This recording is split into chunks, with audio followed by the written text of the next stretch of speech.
kita lanjut. Masih dalam perspektifku tentang dunia keorganisasian, khususnya organisasi kemahasiswaan.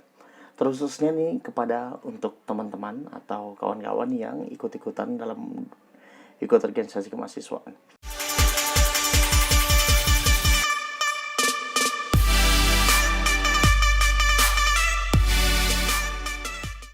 Kalau ditanya bagaimana pendapat aku, jawaban pertama adalah tidak kaget, jawaban kedua adalah fine-fine saja. Karena itu jalannya orang, karena itu haknya orang, dia mau ikut-ikutan, mau dia tidak ada kontribusi apapun, iya nggak masalah, seperti itu. Kalau boleh jujur juga, kalau boleh bercerita juga sedikit ke teman-teman semua, bahkan awal pertama kali aku memutuskan untuk mengikuti dunia organisasi kemahasiswaan itu berawal dari kisah. Saat itu aku mahasiswa baru, dan hari itu yang mana salah satu persyaratan ospeknya adalah kita harus cukur rambut 1 cm atau 0,5 gitu. Pokoknya harus keadaan semi botak. Hanya saja nggak aku lakukan saat itu. Sampai suatu ketika di hari pertama itu, teman-teman yang melanggar itu dikumpulkan menjadi di satu tempat, dipisahkan dari para mahasiswa lainnya. Dari situ ada macam-macam kesalahan. Ada teman-teman yang kedapatan membawa rokok, ada teman-teman yang saat itu seperti saya yang rambutnya masih gondrong, belum dipotong, dan banyak hal kayak seperti ikat pinggang dan segala macam. Nah, saat sebelum bertemu dengan senior atau kakak-kakaknya yang ngospek kita saat itu, kita ada obrolan singkat antar para pelanggar ini ya, antar para calon mahasiswa baru yang sedang melanggar. Jadi kami dikumpulkan jadi satu tempat dan kita ada obrolan-obrolan. Saat itu kita saling kenal, ada dari prodi lainnya. Saat itu saya juga kuliah di Stikes Muhammadiyah Samarinda, yang mana notabene-nya hanya ada 4 jurusan. S1 keperawatan, S1 ilmu kesehatan masyarakat, D3 kesehatan lingkungan, dan D3 keperawatan. Dan saat ngobrol situ, tiba-tiba ada satu temanku yang kedepannya akan menjadi sahabatku di dalam satu perjuangan di organisasi yang nanti bareng-bareng kita emban di organisasi kemahasiswaan di kampus. Namanya Adit dan Fahri. Sama Alwi, temanku D3 perawatan. Saat itu Adit dan Fahri ngomong, wah kita ini kayaknya harus tahun depan ikut BEM. Nanti kita harus ikut BEM biar tahun depan kita bisa jadi panitia. Alasannya sesederhana ini.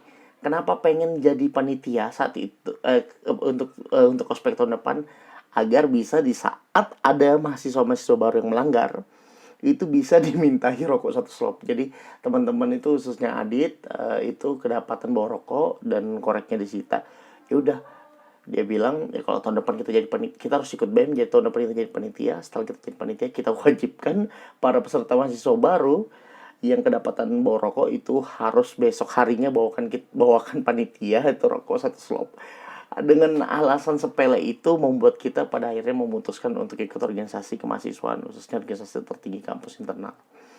Setelah mengikuti, ternyata tak disangka tahun kedepannya saya diembankan amanah menjadi seorang ketua di dalam sebuah organisasi itu, dan otomatis Adit dan Parin sebagai sahabatku juga bergabung dalam organisasi ini, yang mana dia juga sebagai kawan seperjuanganku, menteri-menteriku.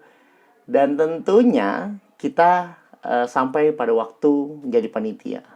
Dan tahu apa yang terjadi? Hanya dari niat itu, ternyata pada saat kita menjadi panitia, niat itu semua berubah. Yang kita fokuskan adalah bagaimana kita membentuk mahasiswa baru yang lebih disiplin, mahasiswa baru yang mengikuti syariat kemuhammadiyahan khususnya di kampus kita, yang tidak melanggar aturan-aturan Jadi kita sudah bergeser tuh nilainya, bergeser tujuannya. Jadi poin apa yang ingin aku bagikan hari ini? Jadi untuk teman-teman yang hari ini masih ikut-ikutan dalam organisasi karena seseorang, karena punya tujuan yang mungkin saja ingin balas dendam, atau karena incar seseorang, ada yang dia suka atau ada yang dia taksir, tidak perlu kaget, tidak perlu risau, sah-sah saja. Karena jika boleh jujur, awalnya saya ikut organisasi juga berangkat dari kesepakatan bersama dengan teman-teman ingin menjadi kakak senior yang memanfaatkan di saat para mahasiswa baru itu buat pelanggaran. Dan ternyata bisa berubah cukup dalam waktu 8 bulan di saat 8 bulan dalam ikut organisasi. Setelah itu ada pemilihan dan saya terpilih jadi ketua. Ternyata berubah, semua berubah. Jadi justru malah kita buat aturan yang lebih ketat, yang lebih disiplin.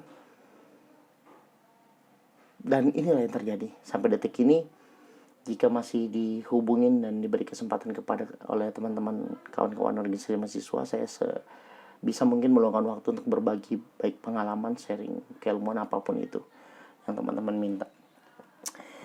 Jadi untuk teman-teman yang merasa juga berjuang full-fullan di organisasi kemahasiswaan, percayalah ini semua sementara.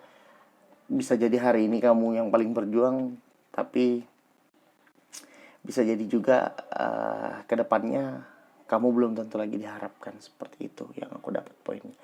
Dan jangan pernah membatasi atau memaksakan keinginan atau tujuan orang berorganisasi sesuai dengan apa yang kalian inginkan, apa yang kalian harapkan. Biar saja manusia itu berproses.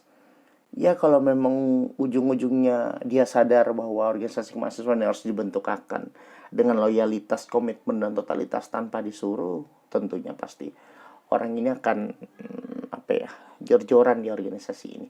Saya menyadari itu dan saya sangat menyepakati itu. Karena apa? Karena lagi-lagi ini berbicara tentang pengalaman yang niatnya buruk ternyata berubah hanya karena tujuan yang udah tidak sama.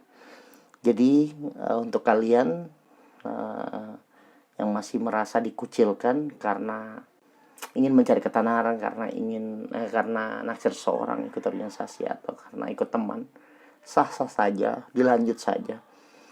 Tapi usahakanlah tidak merugikan organisasi. Jadi itu poin sederhananya. Ya kalau tidak ada kontribusi tidak masalah, tapi jangan sampai merugikan organisasi tersebut. Mungkin itu aja teman-teman. Selanjutnya kita akan bahas pembahasan yang lain. Terima kasih. Salam keren, Peace.